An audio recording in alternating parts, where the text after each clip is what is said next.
Correct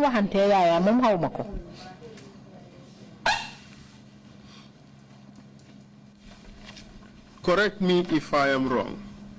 Jubal ma su fekkee ne juum naa. She issued a statement in the name of the UN asking for testing Yaya's scientific testing of Yaya's claims, didn't she? I've never read any statement. But you were Minister of Health. Yes, I was the Health Minister. I never read any statement. What she said.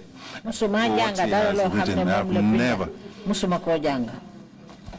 When she was declared PNG, persona non grata, as Minister of Health, did you take it upon yourself to find out why she was expelled from this country? Is that my concern?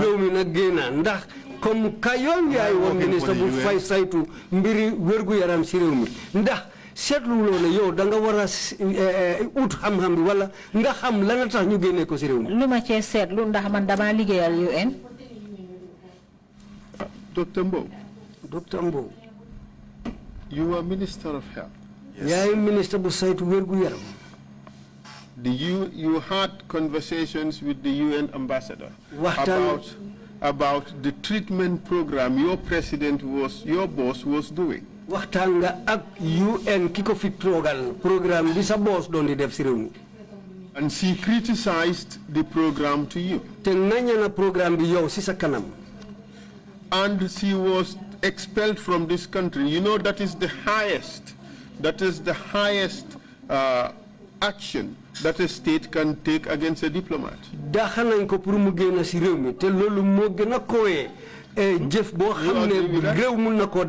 don't know of that. I don't know. Oh, you don't know that she was expelled? No. Whether that is the highest crime or is the lowest crime, I don't know. Action, I said, not action crime. So I don't know anything about it. But you know it's drastic to expel a UN diplomat from the country. That is between the president and the I don't have any problem with that. But you are a national leader, Dr. Mbowe. You cannot escape that. You are Minister of Health. Yes, sir. You are a Gambian. Why didn't you confront the president or write to him?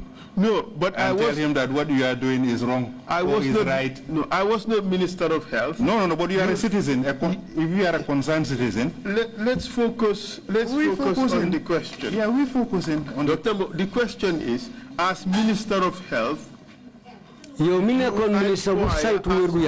this lady was expelled just after having criticized the president?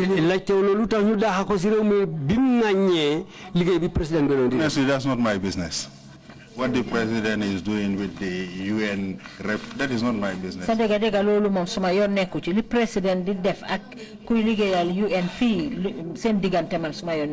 In fact, the fact remains that he issued a statement saying that there is no cure for HIV/AIDS. And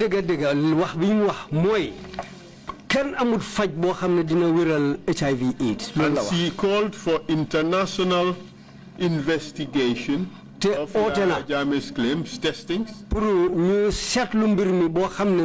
And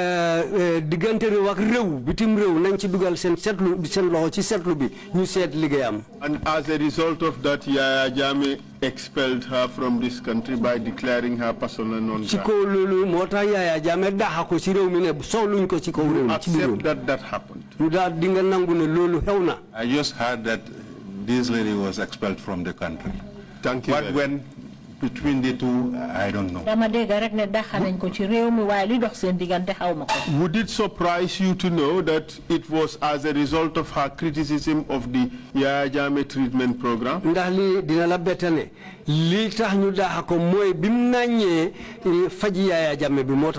Many people criticize Yaya and Yaya didn't expel them.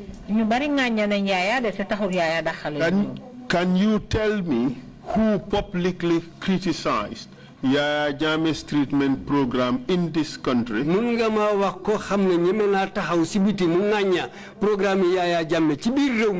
nothing happened to that person? I don't know of anyone. How much you can? And you expect that those patients who were under his control, who were being fed by him, who were being taken care of by him, to come out and say what you are doing is false. You expect that? Of course, yes. Dunda mo len jox place fi ñoo nekk ñooñu am nañ sañ-sañ bi pour génn ñëw taxaw ne ko li nga def ni baaxut. In fact, Dr. Mbowe, the witnesses told us that a lot of the statements they made were stage managed. Ci dëgga ñu bari sax wax nañ fi ne kaddu yi ñu joxee time boobu ay kaddu la yoo xam ne dañ leen ko pareel. Can you repeat it?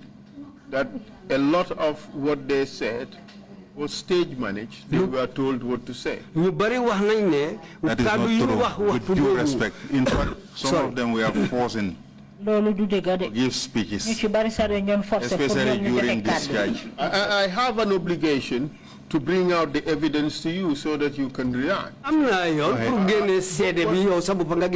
But this is an issue that we would have to come to, the issue of the discharge and how it was done and what it meant and the impact. We will come back to that. And the role you played.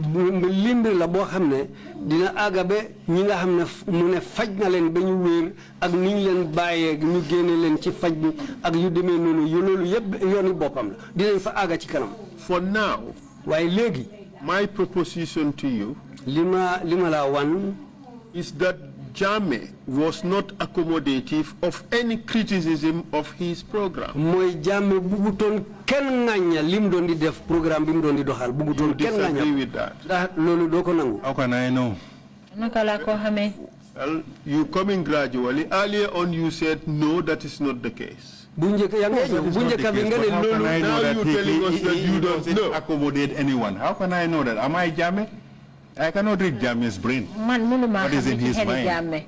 Then why did you say earlier that that was not the case? Earlier. What was that? The question you were asked that Jammeh did not take kindly to any criticism of the program. You said no. But I cannot read what is in Jammeh's mind, whether he accepts criticism or not. Can you just allow interpreters to be able to do this for the benefit of the listeners? No problem. Yeah. Okay. Please continue. Thank you. One at a time, please. These are issues that we would have to revisit.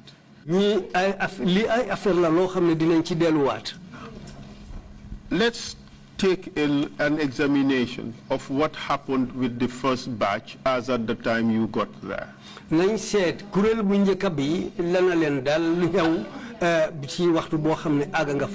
Tell us what happened, what you know happened from your first encounter with the first batch.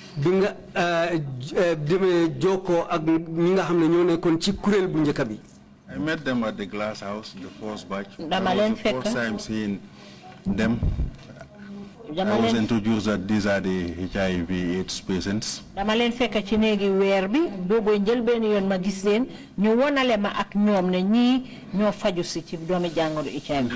days into their treatment was that?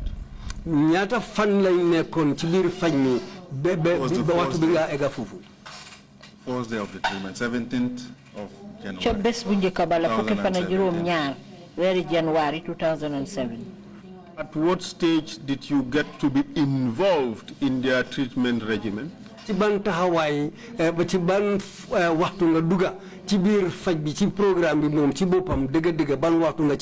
do you mean? My role there? Being the clinical physician? Yes. That was the time I was appointed as the Director General. That was in 2008.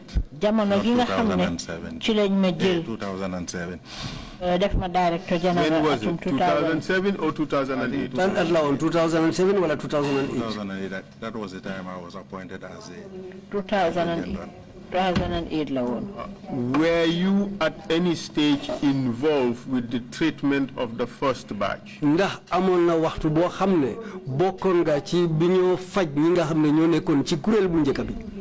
I used to be there. I used to help him to give medications to the patients. Dina fa daan nekk daan naa ko dimbale pour mu jox garab ñi nga xam ne ñoo feebar. And when he needs this topical application of the medicines to the patients, su fekkee ne ni nga xam ne noonu la ñoo defee garab yi ñi feebar daan naa ko dimbale. apply the medications on the patients. ñu jël garab yi def ko ci. That's a topical application. ni nga xam ne noonu lañ ko riibee ci seen kaw. And what else? ak lan. That was basically what I used to do there and observe the patients. li ci ëpp daal man loolu laa daan def ba pare nag di seetlu ñi feebar. But you were not formally appointed, yes, as a director. By then I was the minister. Waaw déedéet boobu ministre laa woon nekkaagu ma woon directeur ci faj. I used to see other doctors too. They come, do the same thing, help him give medications to the patients, observe the patients. Like who? Give us names. Dinaa daan gis yeneen docteur tam ñu daan ñëw. I refer you to the GRTS tips. No, you might be able to. I don't want to mention. We can't look at or anything. We can't anybody. We can't look they at know themselves. Dr. Mbowe, you are before the commission, and you are on the oath to speak the truth. And you have an obligation to answer questions of the commission. And I am sure you will do that. We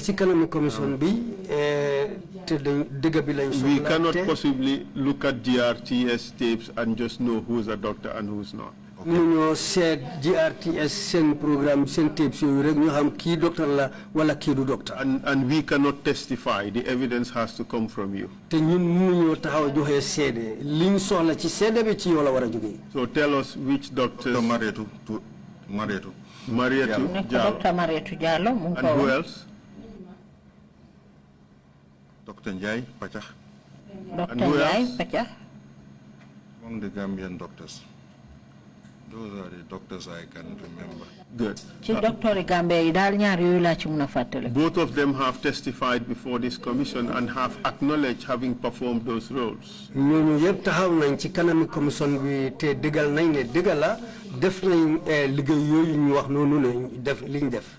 Did you supervise collection of samples from these patients?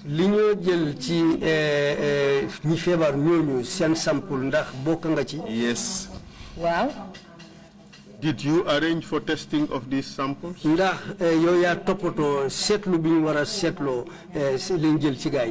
the arrangements I think we are done by the president himself, where the samples should go to, not me. President bi ci bopam mo def teralen yoyu pour xam sample yoyu fan la dem way du man. Do you know what specific arrangements he has made with these institutions responsible for testing? No idea. Xam nga yan façon terelin la def mo ci bunta yoyu fi ñu wara yobu sample yoyu pour ñu set leen. We understand that some samples were sent to Dakar. Dégg nañ ne ay sample am na nga xam ne yónnee na leen Dakar. Are you aware of that? That's very true. Wow, yes, do you know the laboratory to which they were sent? Ndax xam nga ban laboratory lañ leen yóbbu. I know that the person who done it was Professor Diouf, but I don't know his laboratory in Dakar. I don't know the location. I never met Professor Diouf. Have you ever spoken to Professor Diouf? Ndax mus nga wax Professor Diouf? No. Well, Dr. Mbowe, we received evidence that you, in fact, organized the testing with Professor Diouf at Dakar University. That is not true. In fact, Mr. Chair, That is not true. Yes. Thank you very much for your answer. I guess it is recorded. The commissioners have noted your answer. It's my obligation to put the evidence to you, to give you an opportunity to respond to it.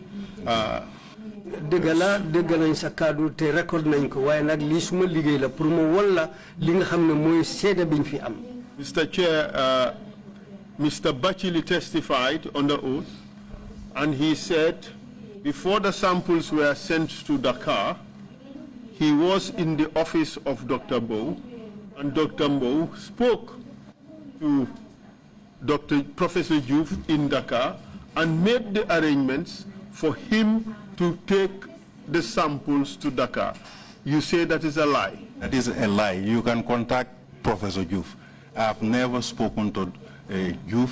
I've never seen Diouf. I don't know where his laboratory is. Sorry, I made a mistake. Professor Mbowe, I meant to say. Yeah, Mbowe. It's Professor Mbowe. You also referring to Professor Mbowe? Yes. The same person? Same person, Professor Mbowe. All right, the commission would have to look into this particular issue. But let me finish. Yes. Mike. Something has been lost in interpretation. Yeah. What I said was that Mr. Bacheli, Abdullah Bacheli, the laboratory technician, testified before the commission. Abdullah Bacheli ki nga xamne moy won liggéey kat bi nek ci lab bi pour setlu sample yi ñu fa yobbu joxe na cdm ci commission bi fi. And he said that he came to your office. Wax na ne ñew na ci office Dr. Mbowe. And you personally spoke to Professor Mbowe in Dakar. Te mu ngi melni wané na ne Dr. Mbowe mom ci bopam mo wax ak Professor Mbowe Dakar. And there you made arrangements for him, Mr. Bacheli, to carry the samples to Senegal for testing. Te fofu lañ waxtané ben nanguto ne Professor Bacheli na yobu sample yoyu Dakar pour ñu dem sétlu len fofu. With due respect, in fact, it was this Bacheli, the same Bacheli you are talking